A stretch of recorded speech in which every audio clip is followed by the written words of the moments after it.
பாத்தீங்கன்னா 90ல இருந்து 105 தொகுதி விஜய் வெல்லுவார். அவருக்கு ஓட் பர்சன்டேஜ் 34.5% அப்படின்னு சொல்லியிருந்தாங்க. திமுகவுக்கு 30% சொல்லியிருந்தாங்க. ஏடிஎம்கேக்கு 27%. ADMK plus BJP.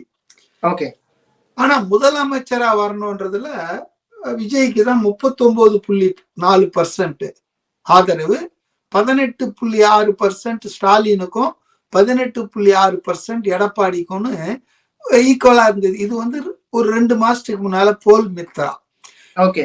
லேட்டஸ்டா என்னன்னா நம்ம சிஎம் ஸ்டாலின் அவர்கள் இவங்க சொல்றது அவங்க சொல்றது பெண் நிறுவனம் அப்புறம் இதெல்லாம் வேண்டாம், நம்மளே சொந்தமா எடுப்போம்னு சொல்லி அவர் மும்பையில ஒரு பிரபலமான ஒரு கருத்து கணிப்பு நிறுவனத்தை தேர்ந்தெடுத்து எடுத்திருக்காரு. அது பேர் மோரிஸ் மீடியா.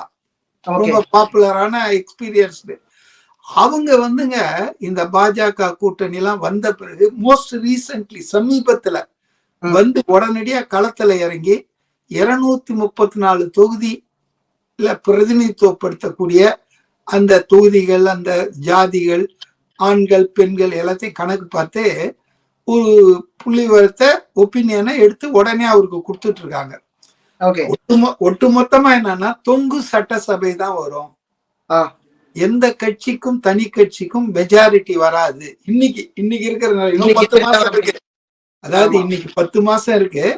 இன்னைக்கு இருக்கிற நிலவரப்படி பாத்தீங்கன்னா தொங்கு அங்கு அசம்பிளி வரும், எந்த கட்சிக்கும் பெரும்பான்மை கிடைக்காதுன்ற மாதிரி ஒரு தகவலை சொல்லி இருக்காங்க.